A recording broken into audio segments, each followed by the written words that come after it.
எனக்கு அன்பான தெய்வ மனிதர்களே, நேற்று நாம் வீடியோ போட முடியவில்லை. இன்றைக்கு நாம் புதிய பாடத்திற்குள் நாம் கடந்து செல்ல போகிறோம். இன்றைக்கு நாம் கற்றுக்கொள்ள போகிற பாடம் என்னவென்றால், முதலில் அறிமுகத்தை நாம் தெரிவித்துக் கொள்வோம். இந்த தேவன் பைபிள் காலேஜ் சார்பாக உங்கள் அனைவரையும் அன்போடு வாழ்த்து வரவேற்கிறேன். இன்றைக்கு நாம் பார்க்க போகிற பாடமானது தூதர்கள் யார், அவர்களின் வல்லமை மற்றும் பாதுகாப்பு என்ன என்பதை நாம் வேத விளக்கங்களுடன் நாம் கற்றுக்கொள்ளப் போகிறோம். இன்று நாம் வேதாகமத்தில் முக்கியமான ஒரு பகுதி அங்கமான தேவதூதர்கள் பற்றியும் அவர்கள் நமக்கு செய்கின்ற பணிகளை பற்றியும் தியானிக்கப் போகிறோம். இந்த உலகம் கண்ணால் பார்க்கிற உலகம் மட்டுமல்ல, கண்ணால் காண முடியாத அநேக காரியங்கள் நிறைந்த உலகம் என்பதை நாம் உணர வேண்டும். ஏன் இதை இந்த இடத்துல நாம் சொல்கிறேன் என்றால், கண்ணால் காண்பதும் போய் காதால் கேட்பதும் நம்ம கண்ணுக்கு எதிர்த்தாப்புல நடக்கிற ஒரு சில விஷயங்கள் குறித்து நம்ம பேசுகிறோம்.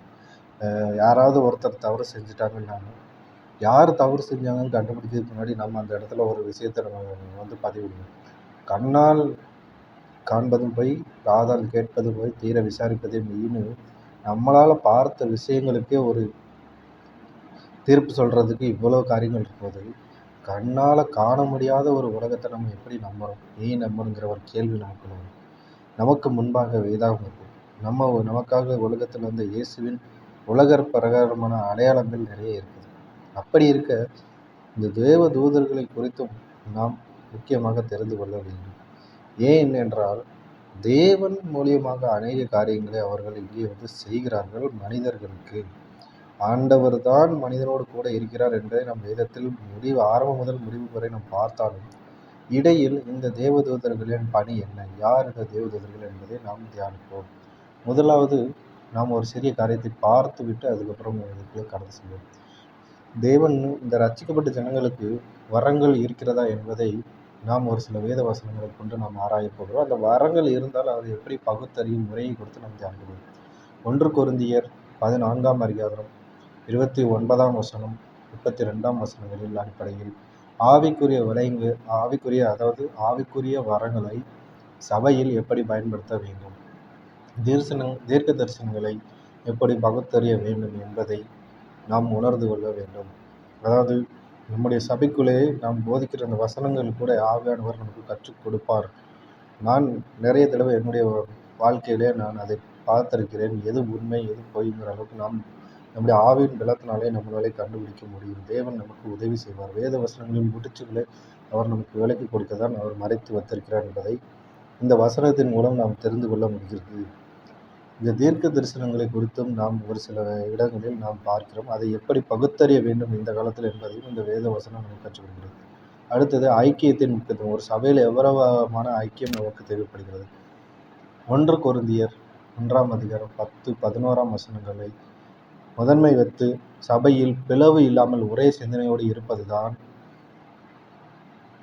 ஒரு சபையின்குள்ளே இருக்கக்கூடிய ஒரு ஐக்கியத்தின் ரகசியம் என்பதை நாம் இந்த இடத்துல தெரிந்து கொள்ள வேண்டும். கர்த்தருடைய தூதனும் சொப்பனமும். இந்த கர்த்தருடைய தூதன் யார்? மத்தேயு 1ஆம் அதிகாரம் 20ஆம் வசனத்தை ஆதாரமாக கொண்டு தேவன் ஏன் சொப்பனத்தின் மூலம் வழிநடத்துகிறார், தூதர்களின் தலையீடு ஒரு மனிதனின் வாழ்க்கையில் எப்படி மாற்றுகிறது என்பதை இந்த வசனத்தின் மூலம் இயேசுவானவர் நமக்கு கற்றுக் கொடுக்கிறார். இந்த தூதர்கள் யார்? ஒரு சிறிய விளக்கத்தை நாம் பார்த்தால், தூதர்கள் என்றால் அவர்கள் ஆவிக்குரிய மண்டலத்தை சேர்ந்தவர்கள். நமக்கு எப்படி ஒரு ஆவிக்குரிய வாழ்க்கை என்று நம் தேவனுக்குள்ளே வந்த பிறகு இருக்கிறதோ, இந்த ஆவிக்குரிய உண்மையான மண்டலத்தை சேர்ந்தவர்கள் இந்த தேவதூதர்கள். கண்களால் காணக்கூடியதும் காண முடியாததும். நாம் காணும் உலகம், காண முடியாத ஆவிக்குரிய உலகம் குறித்து நாம் தெரிந்து கொள்ள வேண்டும்.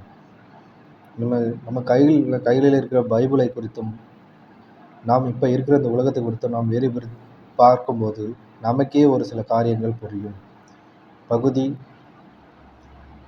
இரண்டாம் பகுதிக்கு நாம் வந்திருக்கிறோம். 2 ராஜாக்கள் 6ஆம் அதிகாரம் 15ஆம் வசனத்தில் இந்த தூதர்களின் பாதுகாப்பை குறித்து நாம் தியானிப்போம். அதாவது எலிசாவின் காலத்தில் நடந்த சம்பவத்தை நாம் பார்க்கும்போது, அவர் வேலைக்காரன் கண்களை திறந்தபோது எத்தனை தூதர்கள் சுற்றி வளைந்து நின்றார்கள் என்பதை, எப்படி இருந்தார்கள் என்பதை நாம் இந்த வசனத்தின் மூலம் நாம் பார்க்கிறோம். இன்றைக்கு நாம் இந்த முதல் பாடத்தில் நாம் தெரிந்து கொண்ட விஷயம் என்னவென்றால், ஒரு வரங்களை நமக்கு கிடைத்த ஆவியின் வரங்களை ஒரு சபைக்குள்ள எப்படி பகுத்தறிய வேண்டும், சபைக்குள் எப்படி ஐக்கியமாக இருக்க வேண்டும், எப்படி தேவதூதர்கள் நமக்கு உதவி செய்கிறார்கள், அவர்கள் யார், எப்படிப்பட்டவர்கள் என்பதை நாம் ஒரு சில வசனங்கள் மூலம் தியானித்தோம். அடுத்து இந்த பாதுகாப்பு குறித்து ஆண்டவர் நமக்கு கொடுக்கும் ஒரு வாக்குத்தத்தத்தையும் அதற்கு பின்னாடி உள்ள ரகசியங்களும் சங்கீதம் 91 அதிகாரம் 11 வசனத்திலே நாம் பாதைகள் தடுமாறும் போது தூதர்கள் தாங்குவார்கள் என்ற வசனத்தை நாம் பார்க்கிறோம்.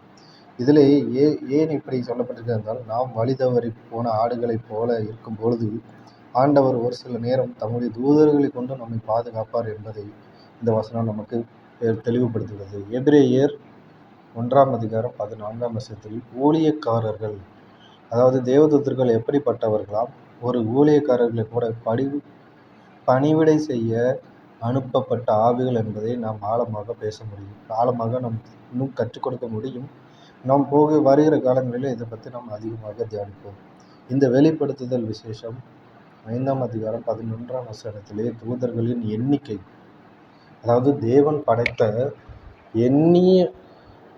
எண்ணிலடங்காத தூதர்களின் கூட்டத்தை பற்றி இந்த வசனம் விவரிக்கிறது. தானியேல் 6 அதிகாரம் 22 வசனம் சிங்கத்தின் வாயை கட்டுதல். ஒரு தூதனால் இந்த பூமியிலே இருக்கக்கூடிய ஒரு சிங்கத்தின் வாயை கூட, ஒரு மிருகத்தின் வாயை கூட கட்ட முடியும் என்பதை இந்த வசனத்தின் மூலம் நாம் தெரிந்து கொள்ள முடிகிறது. இந்த தானியேல் கெபியில் இருந்தபோது சிங்கத்தின் வாயை கட்டிய ஒரு தூதனை வேதம் இந்த இடத்துல நமக்கு காண்பித்துக் கொடுக்கிறது.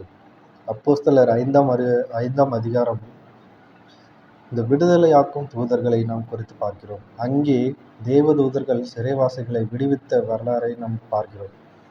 அப்போஸ்தலர் காலத்தில் சிறையில் இருந்த அப்போஸ்தலர்களை விடுவிக்க தேவதூதர் வந்தார் என்பதை நாம் இந்த வசனத்தில் நாம் 5 அதிகாரம் அப்போஸ்தலர் 5 அதிகாரம் வாசிக்கிறோம். இந்த அப்போஸ்தலர் 12 அதிகாரம் 7 வசனத்தில் தூதர்களின் செயல்பாடுகள், தூதர்கள் நம் வாழ்க்கையில் எந்த கட்டத்திலும் வந்து செயல்படுகிறார்கள் என்று இந்த வசனம் மூலம் நம்மளால் புரிந்து கொள்ள முடிகிறது. அதே அப்போஸ்தலர் அதிகாரம் 12:21 வசனத்தில் தேவன் மற்றும் தூதர்களின் துணை, தேவன் நேசிக்கிறவர், நமக்கு தூதர்கள் துணையாக இருப்பது என்று இந்த வசனம் நமக்கு விளக்குகிறது.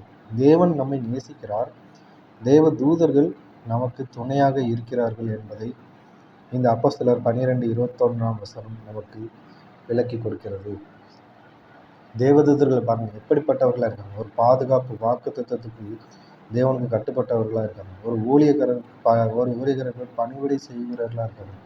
ஒரு தூதர்களின் எண்ணிக்கை எண்ணில் அடங்காத கூட்டத்தைச் சேர்ந்தவர்கள் என்பதை வேதம் விவரிக்கிறது. இந்த தானியேலில் வாய் கட்டப்பட்ட சிங்கத்தை குறித்து, தூதனை குறித்து அவனால் முடியும் என்பதை இங்கே ஆண்டவர் நமக்கு வெளிப்படுத்துகிறார். 4வது விடுதலையாக்கும். சிறையில் அடைபட்டிருந்தால் கூட அவர்களை விடுதலை, சிறைச்சாலை கதவு திறக்கப்பட்டது என்பதை நாம் இந்த வசனத்தின் மூலம் பார்க்கிறோம். சரியான வழிகாட்டுதல், அதாவது மத்தேயு 2 அதிகாரம் 13 வசனத்திலே தூதர்கள் தேவனுடைய ஆலோசனையை சொல்லி தவறான பாதையிலிருந்து எப்படி மீட்டெடுக்கிறார்கள் என்பதை நாம் இந்த வசனத்தின் மூலம் நாம் பார்க்கிறோம்.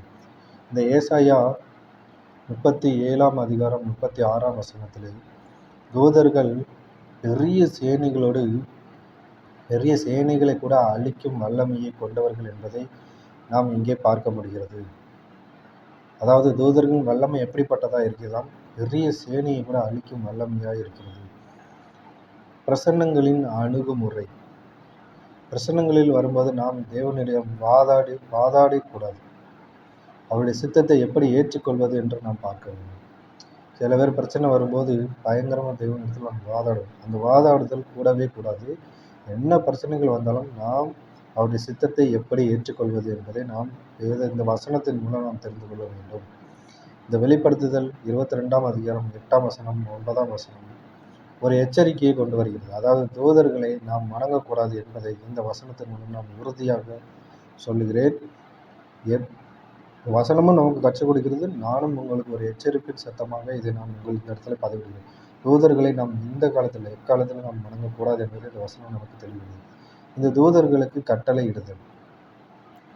சங்கீதம் 91 அதிகாரம் 11 வசனத்தின்படி தேவன் மட்டுமே தூதர்களுக்கு கட்டளையிட முடியும் என்பதை நாம் இந்த வசனத்தின் மூலம் பார்க்க முடிகிறது. தூதன் ஒரு பணிவிடைக்காரன் என்பதை நாம் ஆரம்பத்திலே சொன்னோம். தூதன் என்பவர் நமக்கு ஒரு சேவை செய்ய நியமிக்கப்பட்டவர் என்பதை நாம் புரிந்து கொள்ள வேண்டும். உபாகமம் 29:29 ஒரு மறைப்பொருள். தேவன் மறைத்து வைத்த காரியங்களை நாம் ஆராயக்கூடாது என்பதை விளக்குங்கள். இந்த உபாகமம் 29ஆம் அதிகாரம் 29ஆம் வசனம் நமக்கு தேவன் வைத்த, அதாவது மறைத்து வைத்த காரியங்களை நாம் ஏன் ஆராயக்கூடாது என்பதற்கு இந்த வேத வசனம் நமக்கு ஒரு ஆதாரமாக விளங்குகிறது. தேவன் சில காரியங்களை மறைத்து வைப்பதற்கு அநேக காரியங்கள் உண்டு. அதை நாம் புரிந்து கொள்ள வேண்டும். சில பேருடைய வாழ்க்கை அதை புரட்டி போட கூட வாய்ப்புள்ளது. கடைசியாக இந்த 1 தீமோத்தேயு 3ஆம் அதிகாரம் 6ஆம் வசனம் இந்த பிசாசை குறித்த எச்சரிக்கையில் நாம் பார்த்து விடுவோம். இந்த பிசாசை பற்றி நாம் அறிந்து கொள்ளும் போது ஆர்வத்தில் நாம் ஏன் எச்சரிக்கையாக இருக்க வேண்டும் என்று பார்க்கணும். இந்த பிசாசு என்பது சாலமோன் ராஜா இதற்கு ஒரு உதாரணம். இந்த சாலமோன் ராஜா என்ன செய்கிறான்?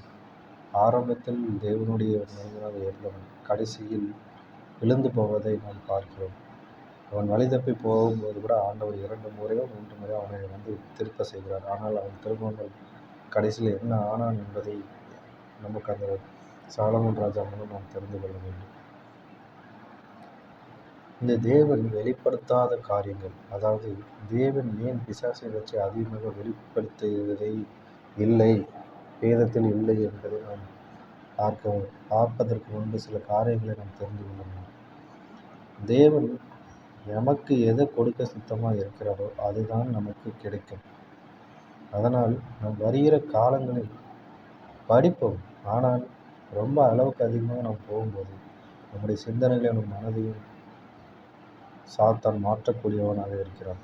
அதாவது சொல்லப்போனால் நம்ம படிக்கும்போது ஆர்வமாக இருக்கும், ஆனால் உள்ளே போக போக அது வேறு இடத்துக்கு கொண்டு போகிறதுக்கு வாய்ப்பு இருக்கும். அதனால் ஆவியிலும் தேவனோடு இணைந்து வல்லமையாய் ஜெபித்து எனக்கு வேத வசனங்கள் விளக்கங்கள் வேணும் என்று கேட்கும் பொழுதுதான் உங்களுக்கு கிடைக்குமே தவிர, அதுவும் உங்களுக்கு எவ்வளோ கொடுக்கப்பட வேண்டுமோ அவ்வளவுதான் ஆண்டவர் கொடுப்பார். இந்த தூதர்கள் பற்றிய ஒரு தவறான கருத்துக்கள் என்ன புரிதல். இன்றைய காலகட்டத்தில் தூதர்களை பற்றி விளங்கும் தவறான கருத்துக்கள் நிறைய இருக்கின்றன. இந்த கடைசியாக அந்த விசுவாசத்தின் தூதர்கள், நித்தமும் தூதர்கள் நம்மோடு இருக்கிறார்கள் என்ற விசுவாசத்தை நம்மளால் நம்ப வேண்டும். அநேக வேத வசனங்கள் இருக்கு. தூதர்களை குறித்து அவன் இங்கே கண்டேன், நான் தேவதூதனை கண்டேன் என்று நாம் படிக்கிறோம். நம்முடைய வாழ்க்கையில் அநேக நேரம் வந்து போவதில்லை, நம்முடைய கண்கள் காணவில்லை. ஏனென்றால் நாம் ஆண்டவருடைய சித்தத்தை நோக்கி நாம் செய்கிறோமோ அப்பொழுது அவர்கள் நம்முடைய கண்களுக்கு கண்டிப்பாக தெரிவார்கள். ஆனால் தேவதூதனாக வெளிச்சமாக யார் இருக்கிறார் என்பதை நாம் தெரிந்து கொள்ள வேண்டும். இயேசுவின் நாமத்தில்